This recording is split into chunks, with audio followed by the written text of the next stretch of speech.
Excelentíssima Senhora Desembargadora Presidente Maria Jambucana, eminente relator desembargador José Cuervo, doutos desembargadores julgadores Johnny Walker e Maria Ballantines, ilustre representante do Ministério Público de Justiça, Procurador de Justiça Adriano Sabatiga e demais presentes, boa tarde.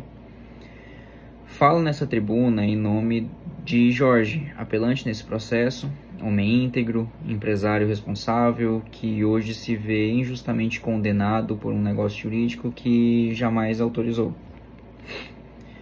Este caso, excelências, não trata de mera divergência comercial, trata-se de algo maior, de exorbitância de poderes, de violação dos limites da vontade e da confiança que sustenta toda a relação de mandato. Jorge concedeu a Miguel um mandato com poderes gerais de administração e sua intenção era simples, permitir que cuidasse de seus bens, otimizasse resultados, buscasse uma rentabilidade maior, mas jamais, repito, jamais houve autorização para alienar seus imóveis e não havia na procuração poderes especiais expressos para vender. E ainda assim Miguel vendeu, ou tentou vender. Firmou o contrato de compromisso de compra e venda de um apartamento avaliado em R$1 milhão sem qualquer autorização específica do proprietário. E o mais grave, após ser repreendido, exigiu R$90 mil, alegando o direito à remuneração e o reembolso do prejuízo que ele mesmo causou. Excelências, o artigo 661 do Código Civil é claro em relação a isso. O mandato, em termos gerais, só confere poderes de administração. E no seu parágrafo 1º, ele complementa que qualquer ato que exorbite a administração ordinária exige poderes especiais expressos. Miguel não os tinha.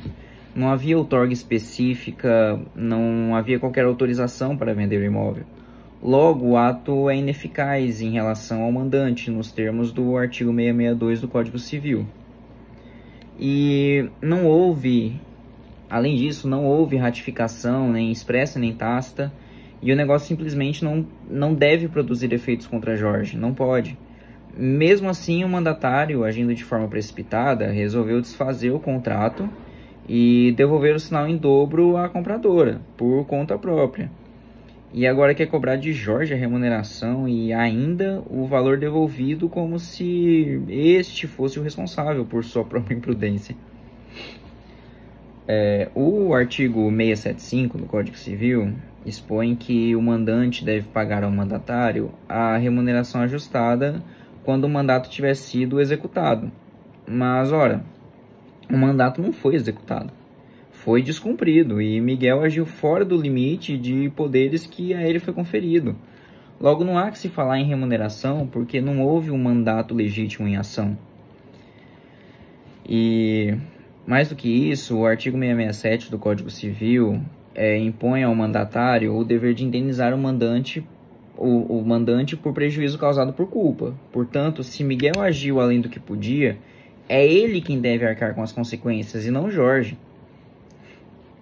Excelências, a sentença de 1º grau reconheceu o esforço do mandatário, mas confundiu diligência com legitimidade. O esforço não legitima o abuso, a boa vontade não convalida a legalidade. E o zelo não substitui o respeito aos limites da lei. Não se pode premiar quem descumpre o mandato e não se pode exigir um pagamento por um serviço que jamais foi prestado, nos termos ajustados, né? Não pode transformar um ato ineficaz em fonte de lucro. Por isso, requer-se o provimento da apelação para que esta colenda Câmara reforme a sentença e reconheça a ineficácia do negócio jurídico praticado por Miguel, né, afastando a condenação imposta a Jorge, tanto quanto a remuneração quanto o reembolso das arras. Porque direito não se curva à imprudência e a justiça não se faz premiando o excesso, mas sim reafirmando os limites da vontade, da legalidade e da confiança, que devem reger todas as relações jurídicas E é o que se requer, Silêncios.